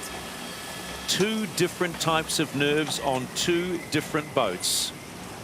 Luna Rossa Prada Pirelli have to win to stay alive, whereas Emirates Team New Zealand win, game over. History in the making. It is 2 completely different types of nerves, and you know what? This is what sport's all about, and I'm just anxious to see another great race. That's all I care about in the sporting sailing world. That's all we care about. Just a reminder that Italy have port entry. They'll come in from the left-hand side of your screen, and Emirates Team New Zealand will come in from the starboard side, which is the right-hand side of the screen as you look at it right now. The crowd is This is the sitting race committee. We are postponing the start. quietly. The new start time is 17:55.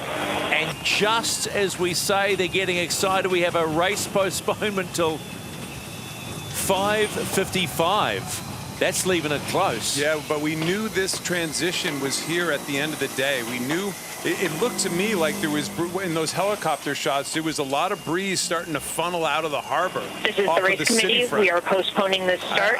The new start time is 17:55. Yeah, they're going to have to hustle to get this race course set up, Nathan, aren't they? See the dark, Neil, let's go to you, the kind of dark patches coming out of the upper left-hand corner of our screen, out of the harbor. Yeah, absolutely, Kenny. We can see breeze funneling out the harbour around North Head, and I just wonder if North Head's going to come into effect a lot more in this race. We've previously seen that there's been a bit of a wind bend in this direction around North Head, and it's been a bit of a gain feature. So it'll be interesting to see how it plays out. You could see from that overhead shot that the wind's now almost left of North Head. That's that left shift, that southwest direction that has been sitting there and threatening to come. It's come through the west coast. I've been checking all the observations again on Predict Wind, and you can see all the wind is starting to trend left as it's been dying. That means those two red circles at the top of our screen, they're going to have to move those to the left quite a long way, and the funnel's now going to come from Sky Tower. Hopefully North Head doesn't get in the way of this course, and hopefully they can reposition the course quickly, because we need to get a race away before 6 o'clock tonight. That's right. The rules state if you don't get the race away by 6 o'clock, we come back tomorrow. What a tease. So, confirmation, race start, race 10, 5:55 local time. You can see Blair too going, oh, really? Shrug of the shoulders, okay, bit of a stretch. We'll see what we do. It's going to be a big call on jibs right now, too, because for sure they have weather boats up there saying, hey, it's blowing 4 knots harder, and they have to figure out a jib call here, because these jibs may be too big for what's coming out of the harbor. So they'll be talking to their weather team frantically. Well, not frantically. They'll be, the weather team will be aware of this, and they're be going, under pressure too. You were talking about pressure before. The weather team is as under pressure very often in these races as the sailors. So, Kenny, how long do you think it takes to get a jib change? Have you had a chat to any of the teams? About 10 minutes. So we got 11 minutes to the start. So did they have enough time to make a jib change?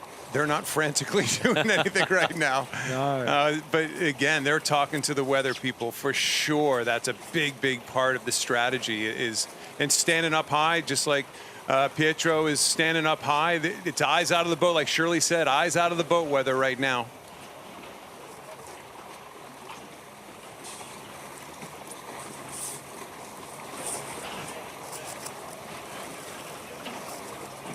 So here's our wind speed. This is the last 5-minute average. You can see we are above the minimum limit, only just, but it's sitting between that 5 and 10 knots. But you can see on the screen above it, look at that dark patch of pressure coming across the course.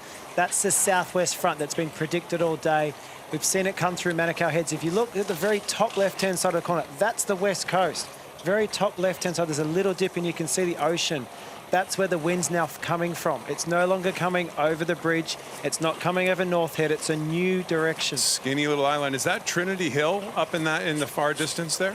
Not ventured out that way, do you?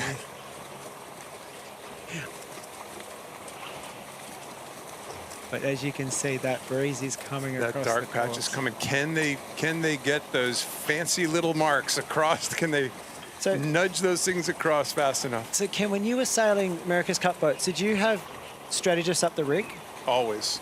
In light, under 8 knots, we'd have strategists up the rig. And before the starts, you'd get them up there and looking for pressure and things like that. A lot of times, starting out in San Diego, we had people in the rig, just the whole race, up by the hounds, and they were almost they were the best tacticians. It would be like having Neil Hunter in the helicopter right now. The higher the view, that view that we just had, we have the perfect view. These guys can't see what we're seeing. Well, I bet you if they've got our feed, they can see it, can't they? There you go. We didn't have television on board back in the day. That was before electricity. Back before electricity. Yeah. That was 20 years ago. I think there was electricity in 2000. 9 minutes and under, or less than 9 minutes now and counting to race start as this patient crowd at the America's Cup Village wants to see race 10. Luna Rossa fans want to see a race win. Emirates Team New Zealand fans want to see a race win, because if Emirates Team New Zealand pick up the win in race 10, the America's Cup is going nowhere. They have been patient. It hasn't been the best day weather-wise in Auckland as well. It's been a little overcast. There have been the odd shower or two, but it hasn't stopped fans getting out. I was looking at my own, shall we say, social feeds, and a lot of guys were jokingly saying, well, looks like the excuse for work notes coming out for today. I'm surprised they don't have jibs down, frankly, and because I think this is a pretty big difference coming, but maybe I'm sure their weather people are far more on top of it than I am, and they don't think it's going to be much of an increase in the breeze once it finally settles down to the left. I'm sure they're looking at all the observations, not just the ones that I can see here on my computer. I'm sure they've got their own observations as well, and I don't see much over 10 knots right now. It's quite interesting watching them just stand on the tenders, stand on the boats, and looking. They're looking for the breeze right now. Just looking. That's all they're doing right now. That's what a sailor's trained to do. Everybody on board that boat is looking at the pressure and trying to figure out what the situation is going to, and getting yourself mentally prepared for the conditions that are going to be in the next race. So Shirley, you're on the water at the moment. You're about the same height off the water as all of the sailors out there. To me, it looks like the sun might be getting a little lower. How difficult is it to see upwind into this westerly breeze? Well, for sure, Neil has the best view. We're late in the day here, remember, so it is harder to see. I mean, all the guys are having a look. I mean, I think the delay is really the direction, and it's bouncing, it's dancing from side to side. I mean, sometimes it's back at 270.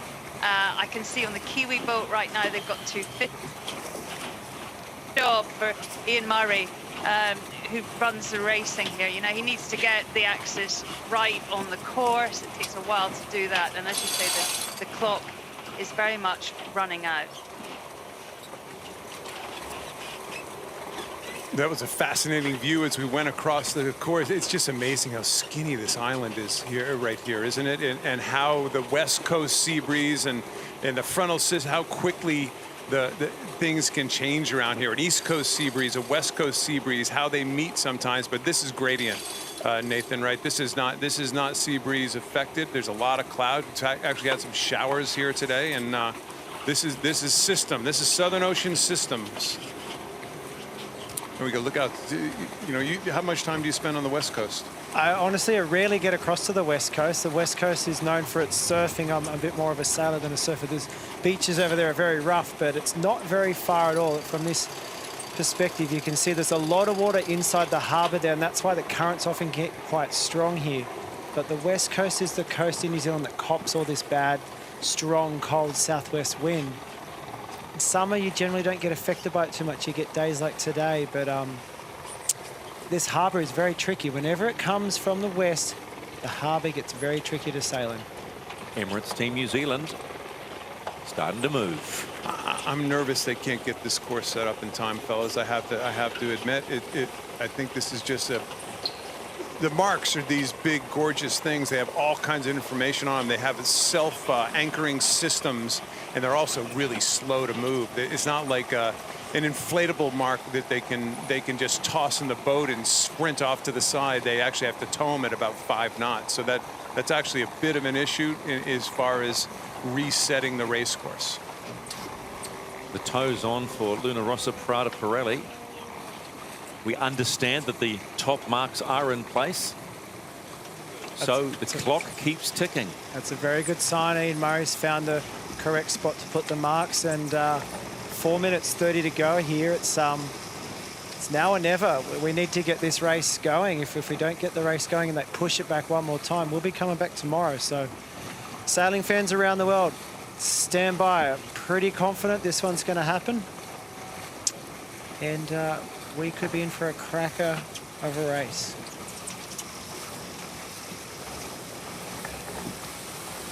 I think if you're on Luna Rossa, I think light and shifty is exactly what you want. This is the race committee. We are abandoning for the day. The breeze has gone massively left, and unfortunately, we can't relay the course in time.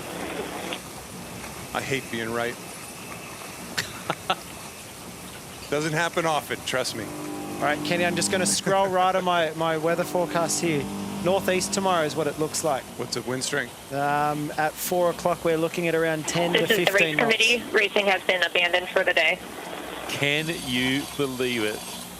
New Zealand, you got to wait one more night, and Italy, time to go regroup. You know, it's that simple. It's the same rhetoric. It's the same exact situation that we've been in as sailors 8 million times in our lives. We just got to, you got to somehow dig it in, the same routine, the same, what are you going to have for dinner? Where, you know, you're going to go out with your buddies, going home with your family. You just got to sort it out.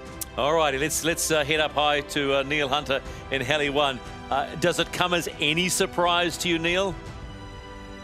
No, from up here, it's the obvious call, to be honest. There's obviously heaps of pressure coming out of the harbour still, but really where the top marks were positioned right under North Head, there was very little, so it wasn't going to be a very fair race. So I think it's a good call for me and Murray to postpone it till tomorrow. Neil, have you had fun up high? Yeah, it's been great. It's been cool to see the racing from here, actually. It's an awesome spot to watch from. Nice job, buddy. Appreciate it. Get home safely. Let's go onto the water. Shirley Robinson. Well, Shirley, what do you make of that? The drama continues, Stephen. I mean, nothing surprises me about this America's Cup. From the very first day we watched racing, pre-Christmas, every day has been full of surprises and drama and tension. And wow, we're just going to have to wait another day. I'm sure there'll be more to come, but goodness, we had an incredible race there, probably the best race of the match, and two great teams, pretty evenly matched, duking it out for the biggest prize in the sport. Can't wait for tomorrow. Shirley's exactly right. We just watched by far the best race of the series. This is, I really do think this is what the Grant Daltons in the world had in store when, you know, using the stadium course. Just the weather hasn't quite cooperated, Nathan, but this time of year, I guess it's not a shock. These light sea breezes are not a shock, are they? Exactly, and if you go into Course C in that light sea breeze, you're going to put yourself behind Rangi Toto, and so unfortunately when the breeze is southwest, you can get in there, but when it's northeast, you've got to go out to Course A or you've got to go to Course E. So tomorrow, unfortunately, we might be back on Course A or E again. 7th day of racing tomorrow just adds another layer of intrigue as Emirates Team New Zealand get closer to the big prize, but opens the door somewhat for the Italians. Right, let's take a look back at the race you boys got fizzed up about. Race number 9 in the America's Cup. Here we are, off the start. Yet again, Jimmy Spithill does a really nice job getting that gap and holding himself all the way out to the edge. And then came just these lee bows, these really tight lee bows, making them stiff. Are you going to get rolled? Are you going to lose control? That's how I was saying. So many times in this race, Nathan, the Italians were in a vulnerable spot and made it work. I thought it was inevitable. I thought they were going to make it work all the way around the race course. I mean, here's another one. Here's a dip. They're just, as everybody keeps saying, elbows out. I'm kind of getting tired of the phrase, but it's the truth. It's the truth, and in match racing, the only goal is to beat your competitors. So if you're a click slower or if you just want to keep it nice and tight, you have to go elbows out and keep them behind. This was the first lead change, though. It's every lead change happened when the boat got over that side. New Zealand got into them, and this was the luff. That was, as Francesco Bruni said, perfect timing from Jimmy to call when to drop the board, and very aggressive sailing by Francesco Bruni, and it gave him a little breathing space to put the defense on for the next upwind. Yeah, stretched it out to about 100 meters. They just needed to try to keep doing this gap, and it was really well done. That was beautiful. We've seen tough maneuvers. I think the Italian maneuver right there, that tight turn jibe, it was done perfectly. Coming down leg 4 of 6, forced them to jibe away, jibing in bad air, get into the leeward mark ahead, and then the beginning of the end, the Italians tack on top of the Kiwis, forcing them to the bottom of the screen off to the short side, but it was all about a wind shift at this stage, wasn't it, Nathan? It was, and I'm sure the questions are going to come pretty hard toward those guys at the press conference. Would you have tacked on them again if you had your time again, and I'm sure the answer is pretty obvious, no, we would have gone to the right and taken the shift, and they would have won the race if they did that. Stephen, it's amazing every time, it's amazing how quickly you give that boat a little bit of a lead and they turn it into 500 meters in no time, whereas the other boat just is kicking and clawing all the way around the track.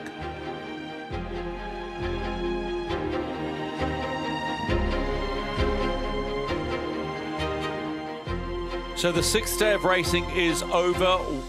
Race 10 abandoned, and this is the score. Defender Emirates Team New Zealand with 6 points. Luna Rossa Prada Pirelli with 3. And just look at that, races 6, 7, 8, and 9 go the way of Emirates Team New Zealand. So tomorrow, 2 races scheduled, as we have been all for the last 6 days. Race 10, Luna Rossa Prada Pirelli will have port entry. Emirates Team New Zealand will have Starboard. And if we need race 11, that's the way it'll be. Can this boat come back? They talk about fight, they talk about passion, they talk about motivation.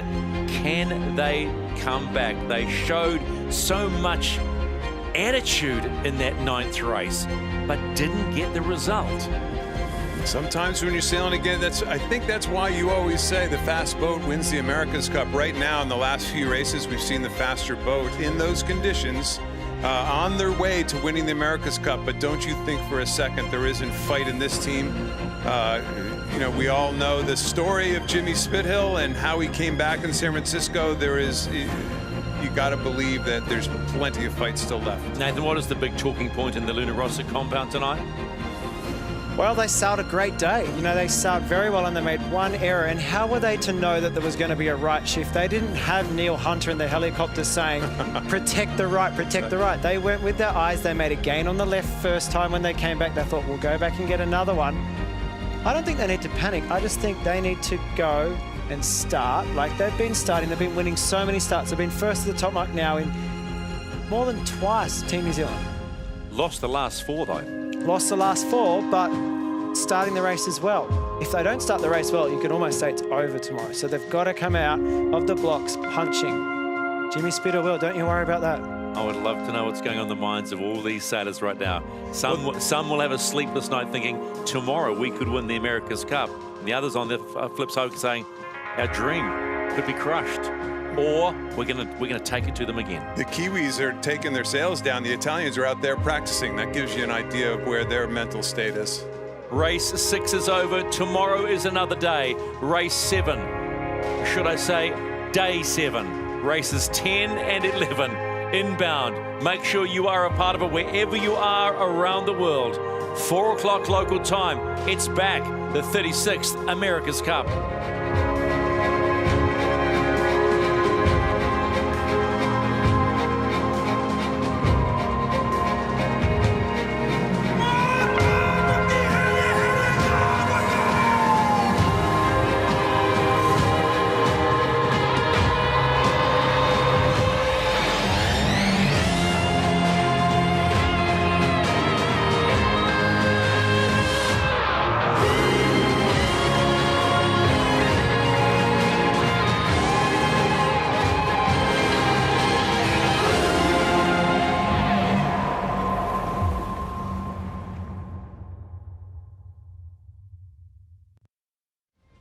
Today's America's Cup Racing is brought to you from Auckland, New Zealand.